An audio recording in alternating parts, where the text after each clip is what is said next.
This is CBC Here and Now. The heat will continue tomorrow for parts of Labrador. We may even see a few records broken, but how long is it going to stick around?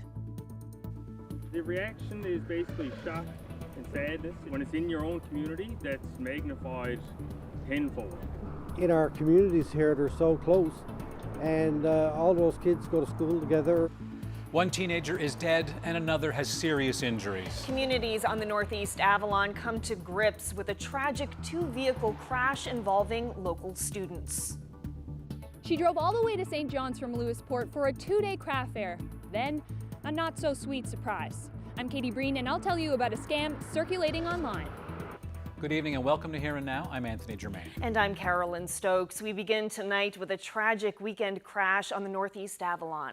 A 16-year-old is dead and another young man was seriously hurt in a collision early yesterday. Police are investigating how a Honda Civic collided with a Hyundai Santa Fe shortly before 1 a.m. in Pooch Cove. Passengers in the SUV were not injured, but a third occupant of the Honda Civic was also taken to hospital. The young man who died was a former student of Holy Trinity High School in Torbay. Grief counselors were at that school this afternoon offering support. The communities, there's in the Cape St. Francis district, all the kids, they go to school together, they do activities together. Everybody knows somebody who's going to be impacted by this tragedy. So it just makes it, when it's so close to home, it hurts that much more. Right now is the time for our communities to rally around these families and the children that are still in hospital, and you know, it's they're going to need our help as things move forward, and I think that as communities we need to step up and be there for them as they need it. Now, police are asking anyone who witnessed the collision or anyone with dash cam or security video to come forward. We'll hear more from the mayors of Pooch Cove and Torbay in about 15 minutes on Here and Now. Well, another fatal crash last night, this one in New West Valley. Police say a 22-year-old man died after his vehicle rolled over on Route 320 near Trinity and Centerville. A passenger was taken to hospital with unknown injuries. Police say neither occupant was wearing a seatbelt. Well, turning now to our daily COVID update. More than a dozen new cases were announced today, although all but one of them are tied to a ship. Now, this was the scene off Conception Bay this afternoon where 12 people on board an anchored ship have tested positive. Public Health says the infected crew has remained on board that vessel since arriving in Newfoundland waters, and there is no risk to the public. Now, there's just one other case of COVID that was reported this over the weekend. A woman in her 40s from the eastern region, and that case is related to travel within Canada. There are now 17 active cases in the province.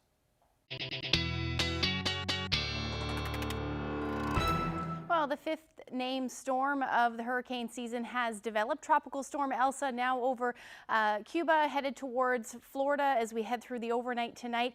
We are going to see the remnants of that head towards Newfoundland and Labrador just as we get into the weekend. We're probably going to see some rain with that one, as well as some gusty winds.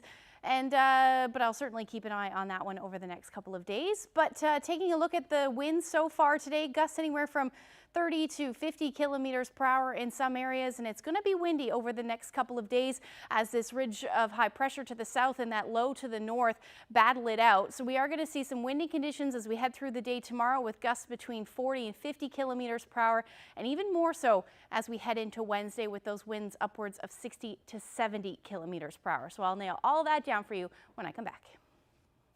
Thanks, Ashley. Well, scammers are targeting the craft fair circuit, advertising events that don't exist and collecting cash deposits from business owners trying to get a spot. Here now's Katie Breen has more. Anita Diamond started Diamond Fudge 10 years ago. She even has a commercial kitchen in the basement of her Lewisport home. She's been to all kinds of craft fairs, so when she saw another one advertised on Facebook, she decided to message the organizer. Diamond's daughter says it sounded legitimate.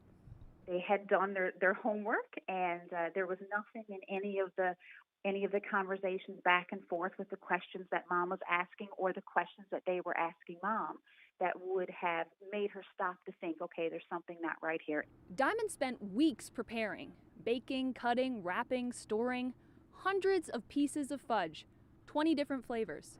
She stalked her van, drove 4 hours into St. John's, and this weekend when she showed up here a day early to set up, that's when she learned the truth. The event she paid about $100 to attend didn't exist. But the scam didn't stop there. Once Diamond sent her registration fee, she was contacted about future events at a discounted rate. The Diamonds don't blame the Bella Vista. They say the venue was apologetic. It even shared their story in an effort to help them sell their stockpile of sweets. And the mother-daughter duo say it worked. Anita set up her own table this weekend, taking orders through her Facebook page. She sold almost half of what she made. Just want to thank everybody that has reached out and supported Diamond Fudge. It has just been tremendous. It's turned, a disappointing situation into just overwhelming support. We could never have imagined it. It's unclear if others were swindled by the same craft fair scheme. The Bella Vista thinks Anita was the only one. But it's obvious scammers are starting to target niche markets. In retrospect, when Diamond went through her mom's messages with the fraudster, she says there were some red flags, like how the person didn't want to take a phone call or the fact they didn't have any mutual friends. But she says none of it was obvious. The messages seemed sincere, which is why she wants everyone to be on alert when doing business over social media. Katie Breen, CBC News, St. John's. Well, we're breaking records in this province, and if you're a motorist, it's a record that likely has you in fumes. Gas prices have never been higher. Terry Roberts reports. Way too much. You can't drive a truck anyway, really. These trucks are not known for their gas-sipping performance. So for Trent Skiffington, pulling up to the pumps in Torbay is getting more painful by the day. I don't go very far now. But I can't get there very far on $20 now. But he has to get around, which means digging a little deeper into his wallet. This truck makes me money, but where the price of gas is so expensive, it's taking money out of my pocket too because of it. More than $1.50 a litre in St. John's, even higher elsewhere in the province. Record-busting prices, driven partly by higher carbon taxes, and soaring oil prices as the global economy slowly emerges from the pandemic. I'm afraid of it. This former St. John's mayor and longtime advocate for fair gas prices is worried. I'm afraid not only of where it is, but where it could be in another month or two with the rising price of a barrel of oil. Petroleum prices are regulated by the Public Utilities Board, and O'Keefe wonders if that system needs some fine-tuning. I think it's about time that the PUB review the formula to see if it is a good formula given the times today. Nearly 40% of what we pay at the pumps, taxes. O'Keefe believes a tax cut or even rebates should be considered. There are other creative avenues that might be taken by the province given the situation. This opposition politician agrees. You've got places like the north coast of Labrador, almost $1.80 a litre.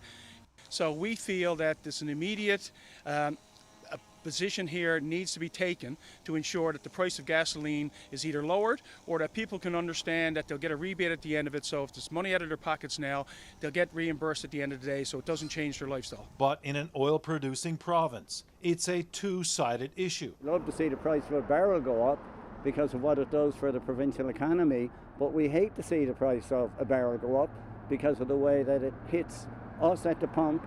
Not long ago, there were questions about whether the industry could survive the pandemic and the shift to greener forms of energy. But higher oil prices is stoking optimism. Oil companies are preparing once again to invest. And that's good news for companies like Hunt's Transport. We're happy to see where the price is right now. We hope it doesn't go too much higher, and we understand that affects the consumer. But ultimately, we're happy to see some of the price in oil and gas come back, and hopefully that will mean more jobs and more projects for everyone here in our economy in Newfoundland and Labrador. Customers who depend on trucks like this to deliver their cargo are paying more. But in a highly competitive industry, companies are doing their best to keep prices down. We've invested in automatic trucks, new trucks, which are helping us, and we also focus on driver training and speed monitoring, and that has helped us greatly control and maintain those costs. While taxi companies struggle to cope. It's ultimately the taxi driver who pays for it and the owner of the company who pays for it. and bus operators too. We also operate a bus fleet. It takes the money out of the pocket of the individual and out of the company. And rate increases are not the answer either, they say. And that's been the perennial argument, that to increase the rates to compensate for the price of gas will drive business away. So it's really a catch-22. So for now, drivers have to go light on the accelerator, hoping to squeeze every possible kilometer out of that tank of gas. Terry Roberts, CBC News, St. John's. Well, for the first time since May 2020, Newfoundland and Labrador is open to Canada. There's no need for travel exemptions, no 14-day isolation if you're fully vaccinated. And today, our CBC Radio Crosstalk colleagues were live from the Pedestrian Mall in downtown St. John's. And the conversation was all about reopening. Host Adam Walsh spoke with local businesses, the airport authority, and people on the street. Well, you know, it's been a rough year for everybody, obviously, particularly in small business. And we've, had to shut down, open, and it's challenging. The only positive thing that I can say about the pandemic is that it forced us to go from having zero online presence to being fully online with both the travel bug and the bee's knees. And so that's the only upside to any of it, was we were literally forced. It was that or drown. Don't think those are 1914 issue face masks, but it's to be safe. 2019-ish. 2019 issue face masks. So what do you do for the rest of today? We just walk around. We just walk around. Yeah. Talk to people. Mostly photos of people. Yeah. It looks like it's a little more lively. There's some more passengers coming through the doors. It's going to take a little while, certainly, to get back to where we were. But I think the process has been pretty seamless. We've worked well with government to make sure that all of the passengers are screened properly when they arrive. They've got a COVID swab testing site now set up just outside in the parking lot, just outside the airport doors, for convenience for people. So I think we're all just trying to adapt, and so far so good. Hi, you're live on CBC Radio. Just wondering what your plans are for the pedestrian mall. We're just shopping, grabbing some food. We're not from, we're out of town. Okay. From out of town, so just enjoying what St. John's has to offer. So. Nice. Where are you from? You're from Toronto. Oh, when did you get in? We got in 2 days ago. All the restrictions have been lifted, and we got in-laws here. My wife's from St. John's, so we're visiting in-laws. But it's great. Getting here, did everything go smoothly then going through the airport, then the fact you didn't have to quarantine or anything like that? You know what? It was actually very smooth. Actually, the hardest part was just because two of our kids got a vaccine, just the second shot, just recently. So they had to get the negative COVID test because it had been within 14 days. That was the hardest part. They had to get the nasal swab, and they did not like that. How do you feel about reopening and everything that's happening so far? I think it's wonderful. Yeah?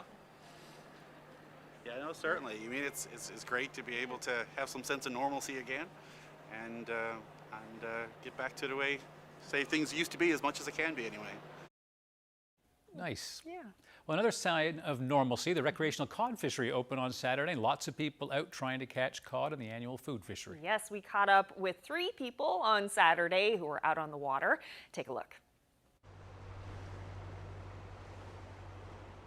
The recreational cod fishery opened today, the 3rd of July. Fishery will be open for 39 days, so that is the next 10 weeks, Saturday, Sunday, and Monday. It's been surprisingly small today, but I'm sure that we'll get a better turnout later on. Last year we were quite busy. We're going out for our first seasonal recreational fishery. You're just waiting to get out there now, hit you and get out on the water. The quota for the recreational cod fishery is 5 fish per person, and that is a hard cap, and we recommend limiting your catch to 15 fish per boat just to maintain a healthy cod stock and for reasons of boating safety. 5 fish per person a day. You go out every day, you got more than enough fish for you and all your family, So there's lots of fish. 5 fish per day is plenty. Yeah, usually we see people going up to their quota of 5 per person, no problem, within a very short time. We always get our quota. Yeah, I never went out yet without getting our quota. Most people go out around 5 and they're back by 7 and they can tie up their boats and go on to work. We were here since 5:30 this morning. Wasn't very good this morning, first thing, because all we were getting was sculpins and wolffish. But this afternoon we picked up on some good-sized cod. Between my buddy and myself, we got 9. We were allowed 10, but we were short 1. We usually have better success on codfish, but that's the way it goes. The food fishery is, quite important to the people of Newfoundland. It provides an excellent recreational opportunity. And I think everybody enjoys it, And I got lots of people take it in boat. There's no shortage to find somebody to go out in boat. Every year we go out, we get our bit of fish for the freezer for the winter. I'll probably be back tomorrow with him. We'll be back out tomorrow, maybe again Monday, because it's three-day weekends, eh? I fill it everything, but I do a lot of salting. I dry a lot of fish. I salt it and then I dry it, and that keeps it longer. I'll probably have a feed of that, but I'll give most of it away. There's friends around that, elderly people, they can't get out and get any, so just give them a meal. It's been like this for years with the food fishery, only catching 5 per day per person and 15 per boat, but they got to come back. Everybody's got to do a little conservation and bring them back. That's all.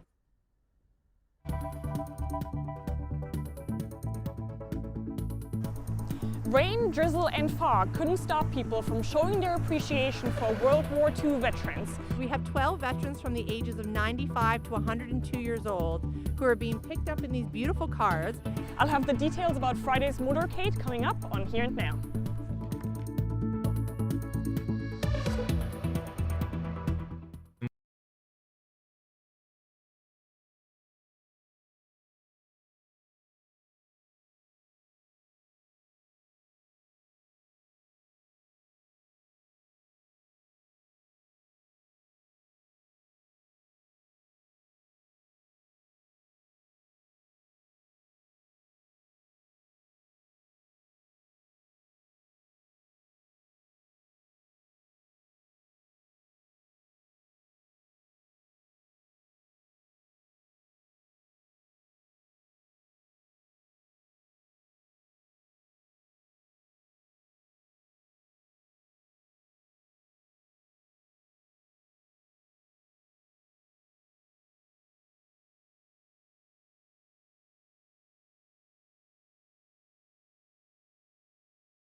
Welcome back. Well, just as we headed into the weekend, a motorcade honored Second World War veterans, and that was followed by a special VIP treatment at the Legion in Pleasantville. Here now's Henrike Wilhelm has the story. Dozens of people lined the street to show their appreciation for 12 of the province's remaining 80 Second World War veterans. A motorcade escorted them from the Caribou Memorial Veterans Pavilion in Quidi-Vidi to the Pleasantville Legion. The veterans didn't just get any ride. The Newfoundland Antique and Classic Car Club provided 12 antique cars for the motorcade. Some of the people applauding and cheering were family members. Others had just come by to say thank you. One of the veterans was Rod Dion, who celebrated a milestone on Friday. My father is one of the veterans. He's turning 100 today, actually, or has turned 100. I guess he's 100 now. And he's sort of the inspiration for this event for me. It's important to remember his sacrifice and those like him. Also part of the motorcade was Commandos Canada, a motorcycle club of active and retired soldiers. The idea for the motorcade came from one of its members, who had heard of Rod Dion's birthday on July 2nd. The Legion passed me on to the veteran's daughter. And when I spoke to her, she was more or less overwhelmed. She said, "You guys would do this?" I said, "Absolutely, not a problem." And we wanted to just go and escort them to the party and just show them our appreciation for what they have done for Canada.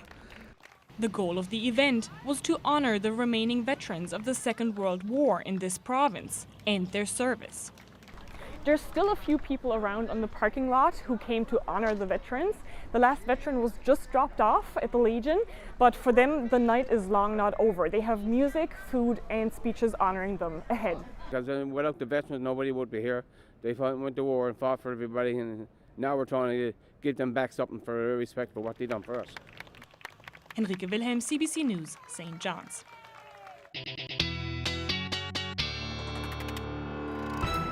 Well, time for a look at the weather, and it turned into a pretty nice day today. It did, but earlier today wasn't so sunny anyway. No. We have some amazing video of some killer whales to show you that was recorded earlier today. Yeah, some whales were spotted away from the boat, but then this happened. No, we gotta go now. We gotta go. Yeah, we had to put a lot of bleeps in that video, but you can see why. They're all just so bleeping excited and scared. The excitement was just too much as the orcas breached the surface near the boat. Yeah, this pod of orcas was spotted off of St. Philip's just before lunchtime today. And the video was taken by Jay Mills, who had taken his sister out cod fishing for the first time with a friend in their boat. Wow, got more than they bargained for. They first spotted the orcas away from the boat and then started recording the video. But then, as you can see, the whales got up close and personal with them. Yeah. Some incredible footage for sure. Had a pretty nice day for that as far as those temperatures are concerned. Finally jumped up to about 18 degrees in St. John's. Similar temperatures as you head towards Terra Nova at 17 degrees, Gander 14 degrees. And then take a look at all that heat up across Labrador, 27, 28 degrees. And in fact, this is some of that heat that we saw on the west coast. It's made its way towards Labrador, and it will generally continue. In fact, Covet, 29 degrees, that's actually the hottest temperature so far that Labrador has recorded in the official network. Rodney Barney shared that information with us earlier. Taking a look at those current temperatures, pretty beautiful out there still across Labrador, 28 McCoverick. We did see that temperature drop a little bit in Nain, down to 15 now, and those temperatures across the board are into the teens. So taking a look at what's happening right now, we did see plenty of cloud cover across most of the island. That's thanks to an area of low pressure. And if I zoom in, you can see that swirling area of low pressure just to the south. And it did lead to some clearing afternoon skies for most of eastern portions of Newfoundland. However, that cloud has moved back in, and we'll see some showers as we head through the overnight tonight. Some scattered showers to Story, along with some drizzle and potentially even some fog patches as well. Not a whole lot happening across Labrador, though, tonight. It's going to be fairly quiet as a ridge of high pressure starts to dominate the weather through the overnight. Temperatures will stay mild as well for you. You'll be sitting in the teens as your overnight lows tonight, and you'll note a wind shift, northwesterlies to southwesterlies in the west, about 20 kilometers per hour.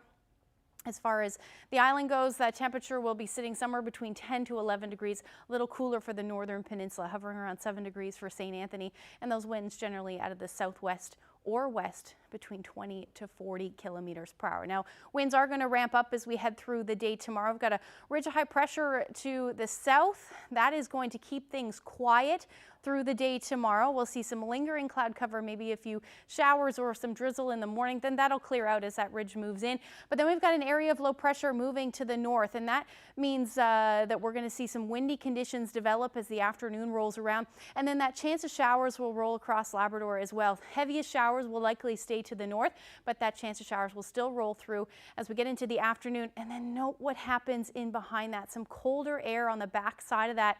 The potential for some flurries. Yes, it is July, and yes, I just said flurries, but that will likely not fall where there is anybody, but that potential is certainly still there, so I'll definitely keep an eye on that one.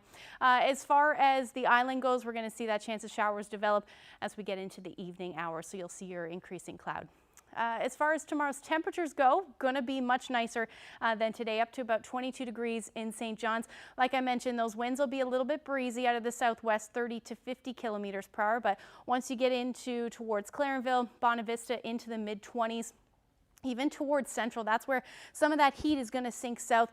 27, 28 degrees is the afternoon highs. The shower activity will likely be in the morning. We may see a few pop-up showers in the afternoon, but overall it should be a fairly beautiful day. Temperatures along the south coast into the teens. Again, further inland, you'll see those warmer temperatures into the 20s for the west coast. Your winds again out of the southwest, 30 to 50 kilometers per hour. That heat will continue for Labrador. Cartwright 28, Mary's Harbour even 29 degrees. And you'll note a wind shift as well. Not too significant as far as those winds go, but you will certainly see a wind shift. Happy Valley, Goose Bay, 30 degrees. That could break a record for you as your daytime highs if we do reach that. And then temperatures across Labrador much different. Nain down to 9 degrees. And again, those periods of rain will continue. The strongest winds will be essentially from Lab City through to northern Labrador, where you'll see your winds gusting between 40 to 60 kilometers per hour. I'll get into the details on the long-range forecast when I come back. Thanks, Ashley. Well, returning now to our top story, the tragic car accident in Pooch Cove that killed a 16-year-old boy and seriously injured another person this past weekend. The accident happened in Pooch Cove, but the deceased was a former student of Holy Trinity High School in Torbay. I spoke with the mayors of Pooch Cove and Torbay this afternoon. So, terrible accident in your community over the weekend. Can you talk to me about when you found out about what happened? Saturday morning, I actually had a text come in from the chief to explain, I guess, and tell me about the accident. And it was a shock on a Sunday morning in a small community to get the news. I first heard about it yesterday. Myself and my daughter were out, and my wife were out shopping, and she had received a text telling her about it. You know, it came across as quite a shock. And you know, we talked about it a little bit, and you know, it's a lot to deal with for young people. And what's the reaction been like in the community?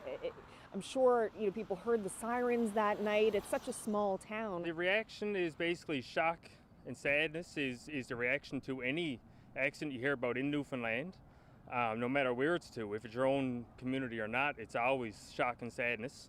But when it's in your own community, that's magnified tenfold, and people start to stress. They get anxiety, wondering if it's their family members involved, and it's just it's a whirlwind of reactions, of emotions. I think there's been a tremendous outpouring of of sympathy for the families involved.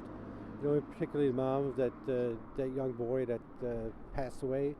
It's a lot to handle, particularly in our communities here. They're so close, and all those kids go to school together, and my daughter goes to school with those kids too. So it really hits close to home for sure.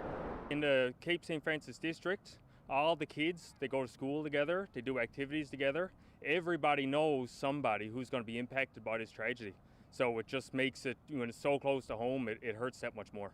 It's really difficult as a parent when you think about other parents and going through that tragedy, and when you look at your kids that are around the same age and you know, they're all getting their license now and they're learning how to drive, and school has ended for the year, and they're out trying to you know, enjoy their summer and do things, and it's just you know, when something like this happens and it's such a tragedy, it really affects everybody. And you know, not just the children, but the parents and the entire town, and not just our town, but our surrounding towns. We're all a pretty close-knit community here, and all of those kids go to the schools here in Torbay, so it's you know, it's widely felt by everyone. I passed my condolences to the mom of the boy that passed. I do know her personally, and you know, it has to be a really tough time for her right now.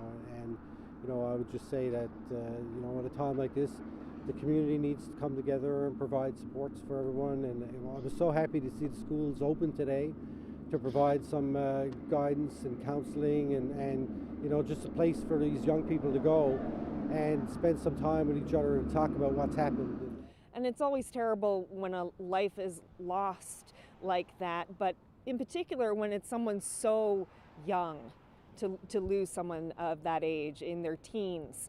That's where the shock part comes in. Like, you know, there's always accidents and it's always a shock, but when it's a teenager or just a young life, it's just never expected. And it's just, it makes the tragedy that much worse. I think that right now is the time for our communities to rally around these families and the children that are still in hospital, and you know, it's they're going to need our help as things move forward, and I think that as communities we need to step up and be there for them as they need it, and you know, as parents and our children, we all need to be involved in that, that's for sure.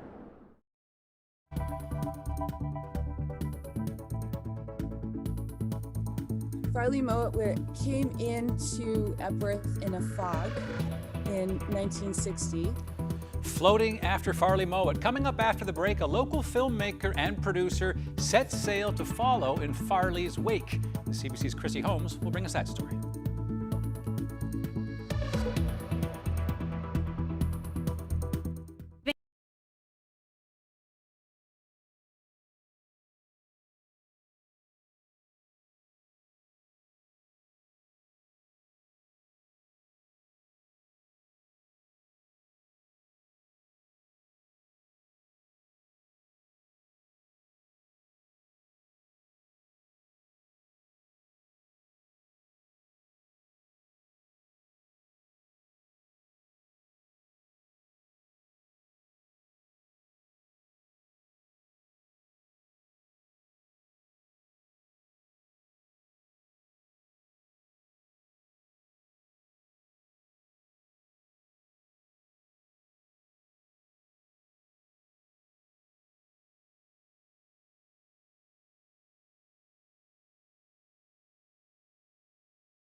Well, Farley Mowat is known far and wide as one of Canada's most prolific authors, but what you might not know is that Mowat also spent a lot of time sailing in Newfoundland's waters. Now, one Burin Peninsula couple is retracing some of Mowat's journey for a new TV series. The CBC's Christy Holmes reached Martine and Isaac Blue on their sailboat just before they cast off from Epworth. Hi, Martine. Hi, Isaac. Hey. Hello. Hey, Chrissy. So what are you guys up to? What's the plan? Well, what we are doing is we are following Farley Mowat's route in The Boat Who Wouldn't Float and Bay of Spirits. And so we are going to go to some of the more significant places that they visited, himself and Claire, his wife Claire. And we're going to find the stories that were left untold in the books. And Farley was kind of renowned for bending the truth to make a good story happen. So we're going to find some of those stories that were left untold, and meet some of those people that he met, the surviving ones, and speak to people who are fans of his books and chat with them too. So how did you guys get into this? Are you just huge Farley Mowat fans, or like how did you start this whole thing? Well, Farley Mowat tied off at the end of what used to be a wharf. I guess you could probably see it. So you can see there's a red store across. Our house is the yellow one, and there's a red store just a little bit away from our house. And Farley Mowat came into Epworth in a fog in 1960. And the man who used to own our house was the merchant of Epworth, one of the merchants. And he invited Farley to tie off at the end of our wharf. So Farley was tied off there for about 5 days. What storylines are you going to follow when you take on this journey? Well, we're going to, physically, geographically, we're going to begin in Port Kerwin. And actually, we're going to begin here, and we're going to sail across Placentia Bay to Trepassey. And we're going to stop there because Farley actually stopped there as well. And see if there's any tales to be told in Trepassey. And then we're going to go to Port Kerwin, which is where Farley actually bought the boat and hung out there for quite a while it was fixed up and helped fix it up. And then we're going to come back here for a bit and mow our lawn and buy some more food and shoot a little bit more. And then we're going to go, we'd love to go to the French Islands if we can. We're going to go up to Hermitage. Farley has a crazy story about being a decoy for a smuggling operation from St. Pierre to Hermitage. So we want to find out. And then apparently the whole town drank with him after the successful smuggling operation. So we want to find out if that actually happens. Okay, so you're setting out on an epic literary odyssey. What role will each of you be playing? Well, we'll be both cast and crew of the show, a cast and crew of 2. Plus, this is our other cast member.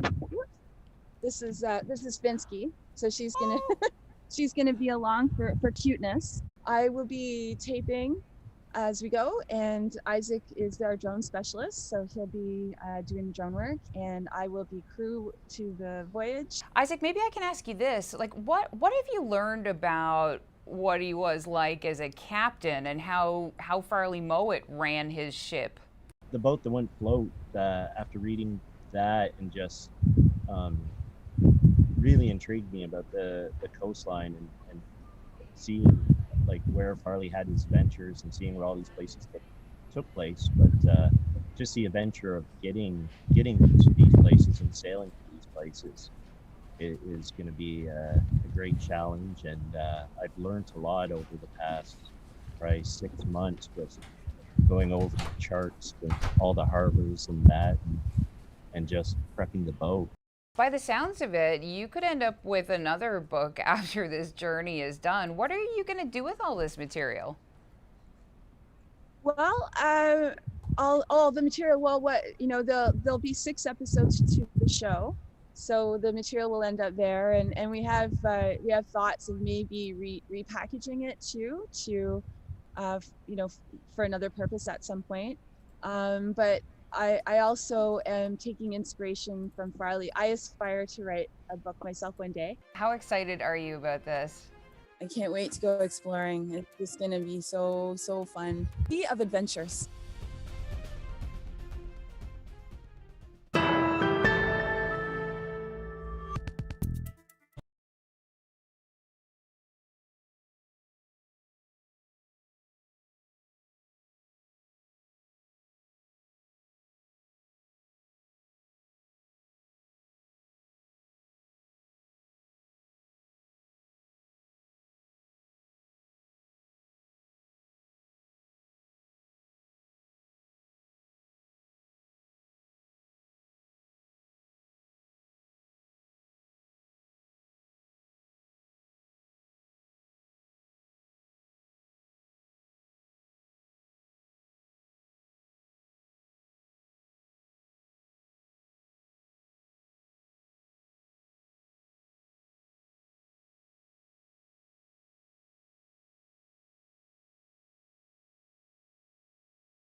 It was a good time to talk about food at this hour and the business. Restaurant delivery apps like Skip the Dishes have exploded in St. John's and elsewhere, but the city's oldest pizza place would prefer that you order directly from them. Peter's Pizza says those apps take a big bite out of profits. Yes, and this at a time when restaurants are struggling to stay in business. CBC's Emma Grunwald asked the folks in the kitchen and behind the wheel at Peter's Pizza for their perspective. Skip the Dishes, they do take a chunk of your profit. Actually, there is no profit for us when we use Skip the Dishes. When I go at the door, right, a lot of customers say, okay, are you from Skip the Dishes? I said, no, I'm not. So they say, okay, you work for Peter's. I say, yes. I said, thanks to God. My name is Angelita McKenzie. I'm the head chef here at Peter's Pizza, Torby Road, Mama Sula's, Greensleeves Uptown, and the Bull and Finch. For Skip the Dishes, through the apps, it's harder to make up a profit because they charge a big chunk of a percentage, which is not so with our own drivers. Our drivers are paid based on every delivery that they do. So the chunk can go up to 20% of the cost of the product, which is all the profit. That's one of the reasons why we prefer to use our own drivers. All our drivers does very well. This is their only job. They don't work anywhere else. This is your only income. And they've been around for a long time. My name is Asif Raihan. I'm working as a delivery driver, and now I'm working as a supervisor. Peter's Pizza is the oldest pizza in St. John's. So we have customers, they've been ordering from us years. And it Skip the Dishes launched just a couple of years ago, I think. The funny thing is 80% of our customer, I know that where I'm going, and they all already know me too, right? So I know like pretty much most of the customers that order pizza from us. Skip the Dishes is just, you don't know who's coming with a bag. Our drivers do like probably 95% of our deliveries.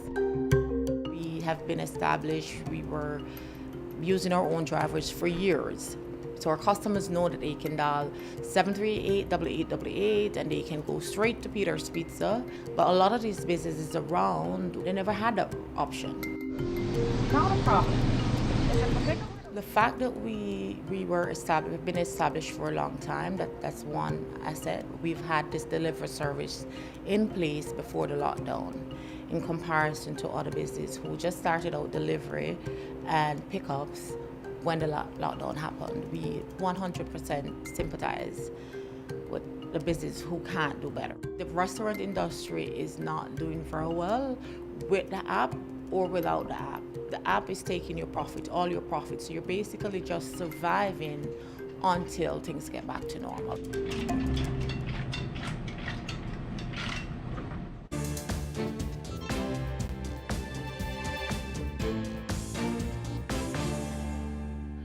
Turning now to national news, there are now about 200 wildfires burning in British Columbia, and the crews battling the flames are getting some help from outside the province. New Brunswick and Quebec are sending 93 firefighters and support personnel. The biggest fire in BC is in the Sparks Lake fire near Kamloops. It's been growing and covers more than 36,000 hectares. The fire that destroyed the village of Lytton last week is now under investigation. Officials say their initial findings suggest the fire was human-caused and started in the village and spread from there. Well, fully vaccinated Canadians and permanent residents can now skip the 14-day quarantine when they come to Canada. But after 15 months of lockdowns, people are wondering, is this going to last? Well, according to one expert, another round of lockdowns is very unlikely. Rising case counts and waves have been synonymous with lockdowns, but it doesn't have to be that way anymore because, again, the reason we locked down in the first place was to slow community transmission so you weren't overwhelming local hospitals. Now that people are not getting hospitalized as much with COVID thanks to the vaccines, we don't have to lock down the community. Now, the doctor also says there will be a fourth wave of COVID-19 infections in September, but even that won't be enough to force another round of restrictions in Canada. He also says we'll eventually treat COVID-19 as another respiratory virus, just like the flu. And children under 12 still aren't eligible for the vaccine, and that leaves the road ahead uncertain for parents and families, even as the world begins to recover from the pandemic. Vicadopia reports. Here we go. It's been a rough ride for little Ted's parents in the UK. His dad, a Canadian, has been anxious for his son to visit his grandparents back in Ontario. Sorry, excuse me. When we got notification, my wife and I got notification that we were receiving our vaccinations, I cried because it just opened the door of being able to see my family again. But Boggs still worries because Ted is too young to be vaccinated and he's unsure of the risk to his own mother who isn't in perfect health.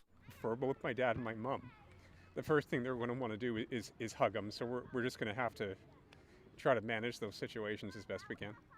New national health guidance recommends vaccinated and unvaccinated people can gather indoors together in small groups without masks, but still warns those who are immunocompromised should be careful.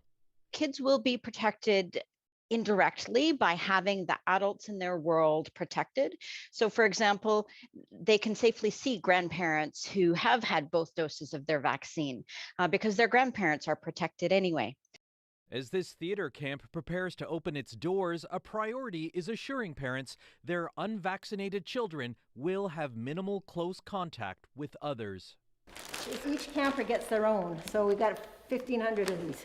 But with school out and kids already mingling, hospitals across Canada are now seeing common colds, coughs, and respiratory infections as worried parents bring their kids in to get checked out. It's not a reason to keep them away from camp or to keep them away from socialization. These are things we know how to deal with. These are complications we know how to deal with. So I'm not worried, but I just do warn people that these viruses are on the rise.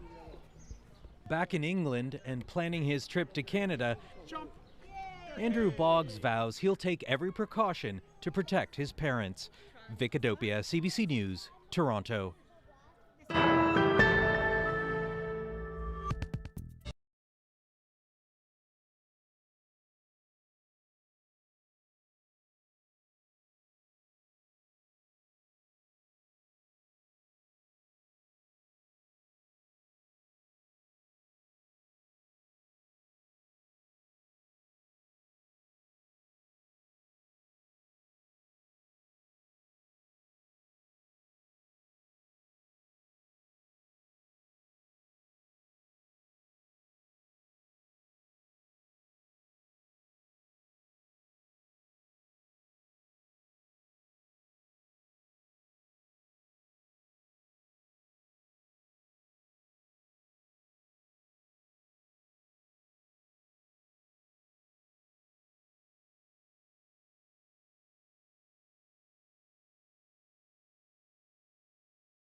Well, good things are worth waiting for. Ashley mentioned snow a bit earlier in the program, but as you know, most of the country is a lot hotter than it should be. Yes, and that can be a problem for people, pets, and plants. Gardening expert Rob Sproul has some warm weather tips. First of all, a plant's leaves will sunburn just like our skin will. So if they have brown burn marks on the leaves, that's what that is. You can't bring that back, but the plant itself will probably be fine. Give it lots of water. The cool-loving plants, pansies, snapdragons, salad greens, things like that, they probably look like they're toast. They're probably not toast, just let them be, give them some water, ease off on the fertilizer, but you'll get a nice fall show when it cools off. Your heat-loving plants, tomatoes, peppers, petunias, as long as you've been able to keep them watered, they are loving it, and you're gonna get a ton more tomatoes out of it. You're also probably going to have a weed problem because you haven't been able to weed for a while. Your lawn's going to go nuts, so there's going to be some catch up there too. Now let's talk about bugs. The weather of a season defines the bugs of a season. The good news here, no slugs. They've all been cooked alive. But the bad news, you're going to get lots of ants. They love this weather. You're going to get anthills all over the place. If they're black ants, they're usually not a problem. I usually let live and let live. If they're red ants, the biting ones, you have kids or something, get a spade shovel, get into the hills deep as you can, flip it over, pour some boiling water in, usually takes care of it. Spider mites, you're gonna get lots of spider mites. They adore this weather. That looks like webbing all over your leaves. The little spiders live in there. They suck the chlorophyll out of the leaf. Bad news. Spray the leaves down with a shower hose when you water. That will help get rid of them, keep control of them. Spider mites hate healthy, moist leaves. So stay cool out there, keep your garden healthy.